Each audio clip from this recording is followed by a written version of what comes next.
Surat diamond association સંચાલિત માતૃશ્રી રામુબા તેજાણી અને શાંતાબા વીડિયા હોસ્પિટલને 10 વર્ષ પૂર્ણ થતા હોસ્પિટલ દ્વારા દશાબ્દી મહોત્સવની ઉજવણી કરવામાં આવશે, જે અંગે પત્રકાર પરિષદમાં માહિતી આપવામાં આવી હતી।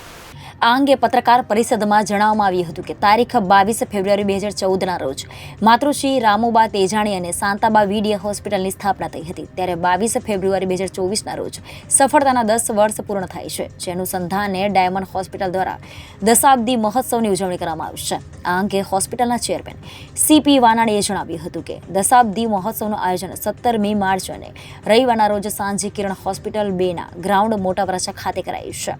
આ કાર્યક્રમમાં 5000થી પણ વધુ લોકોને આમંત્રિત કરવામાં આવ્યા છે। વધુમાં તેમણે જણાવ્યું હતું કે દશાબ્દી મહોત્સવની ઉજવણીના પ્રસંગે 400 દીકરીઓને 1 લાખ રૂપિયાના બોન્ડ વિતરણ કરવામાં આવશે। છેલ્લા 10 વર્ષમાં હોસ્પિટલમાં 11,64,000થી પણ વધુ દર્દીઓએ સારવાર લીધી છે, જેમાં 26,556 ગર્ભવતી મહિલાઓને પ્રસૂતિ અત્યંત રાહત દરે કરી આપવામાં આવી હતી અને અત્યાર સુધીમાં 2000 દીકરીઓને 1 લાખ રૂપિયાના બોન્ડ એનાયત કરવામાં આવ્યા છે। આ દશાબ્દી મહોત્સવની ઉજવણીમાં કેન્દ્ર સરકારના આરોગ્ય મંત્રી ડોક્ટર મનસુખ માંડવિયા, રાજ્યસભાના સદસ્ય ગોવિંદભાઈ ધોળકિયા, કેન્દ્ર સરકારના મંત્રી પુરુષોત્તમ રૂપાલા સહિતના મહાનુભાવો ઉપસ્થિત રહેવાના છે। ત્યારે આ સફળતાના ઉત્સવમાં સુરતીઓને પધારવા હોસ્પિટલ દ્વારા આમંત્રણ પાઠવવામાં આવ્યું છે। ડાયમંડ હોસ્પિટલને 10 વર્ષની પૂર્ણતાની સાથે દીકરીઓને બોન્ડ અને ખાસ કરીને મહત્ત્વની જાહેરાત એટલે કે પત્રકારો માટેની પણ જે પ્રકારની આખી એક મુહિમ ચલાવવામાં આવી છે અને તેને સૌ કોઈ બિરદાવી રહ્યા છે। ત્યારે આપણે ડાયમંડ હોસ્પિટલના છે તેમની સાથે ટ્રસ્ટી સાથે સીધી વાત કરીશું। સાહેબ, શું કહેશો, 10 વર્ષ પૂર્ણ થયા છે, કઈ રીતે દીકરીઓ માટે બોન્ડ વિતરણ?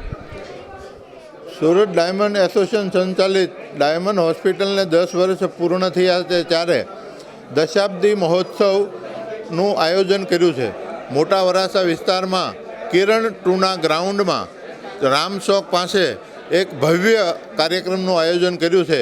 એ કાર્યક્રમમાં અમે દીકરીઓને એક કરતાં વધારે દીકરી જેના ઘરે જન્મ થતી હોય એને 1 લાખ રૂપિયાના બોન્ડ આપીએ છીએ।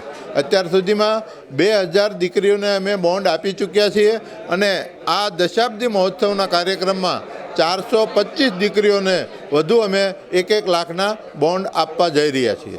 બિલકુલ, તો આપણી સાથે દિનેશભાઈ નાવડી આપણે છે ટ્રસ્ટી। દિનેશભાઈ, શું કહેશો, ખાસ કરીને મહત્ત્વની જાહેરાત અત્યારે પત્રકાર પરિષદમાં થઈ, પત્રકારો વિશે શું કહેશો? સુરત ડાયમંડ હોસ્પિટલના ટ્રસ્ટીગણ હર હંમેશા સુરત શહેરના દક્ષિણ ગુજરાતના પત્રકારોને પોતાના પરિવાર તરીકે માને છે। થોડા દિવસો પહેલાં સુરત શહેરના ખૂબ જાણીતા પત્રકારનું દુઃખદ અવસાન થયું। આ બાબતનું અમારા ટ્રસ્ટીગણને પણ ખૂબ દુઃખ છે અને આ દશાબ્દી મહોત્સવના કાર્યક્રમના ભાગરૂપે અમે તારીખ 1 એપ્રિલથી 30 એપ્રિલ સુધી સુરત શહેરના દક્ષિણ ગુજરાતના તમામ પત્રકારો માટે અમે એક સ્કીમ આજે લોન્ચ કરી છે। આ સ્કીમની અંદર ઓપ્થલ ડિપાર્ટમેન્ટમાં સેવા પૂરી પાડવામાં આવશે, તમામ ફ્રી ઓફ ચાર્જની અંદર, અને સાથે સાથે શરીરના અલગ અલગ જે બધા રિપોર્ટો થતા હોય છે, બ્લડ રિપોર્ટ, યુરિન રિપોર્ટ કે ક્રિએટરના, આ બધા જ રિપોર્ટો પણ ફ્રી ઓફ ચાર્જની અંદર 1 મહિના સુધી અમે કરવા જઈ રહ્યા છીએ। સાથે સાથે અલગ અલગ MD સર્જન હોય, ફિઝિશિયન MD ફિઝિશિયન હોય યા સર્જન હોય, કોઈ પણ ડૉક્ટરની એમને આ રિપોર્ટના આધાર ઉપર જે કાંઈ મેડિસિનની રિક્વાયરમેન્ટ હોય એની તપાસ પણ ફ્રી ઓફ ચાર્જની અંદર પત્રકાર મિત્રોને અમે પૂરી પાડવાના છીએ।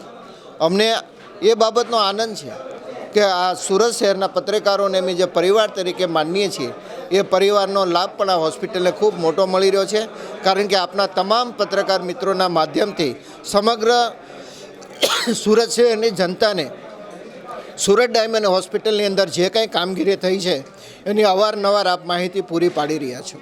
બિલકુલ, તો ડાયમંડ હોસ્પિટલનો જે કે આ પ્રયાસ છે અને એક નવતર એક અભિગમ સાથે જે પત્રકારોની પણ ચિંતા કરી છે તે મહત્ત્વની બાબત છે અને ખાસ કરીને દીકરીઓ માટેના પણ વિવિધ પ્રકારના બોન્ડ આપીને હજારો લાખોની સંખ્યામાં દીકરીઓના બોન્ડનો લાભ પણ મળી રહ્યો છે। સહયોગી દિવ્યેશ સાથે અરવિંદ રાઠોડ, જનાદેશ ન્યૂઝ, સુરત।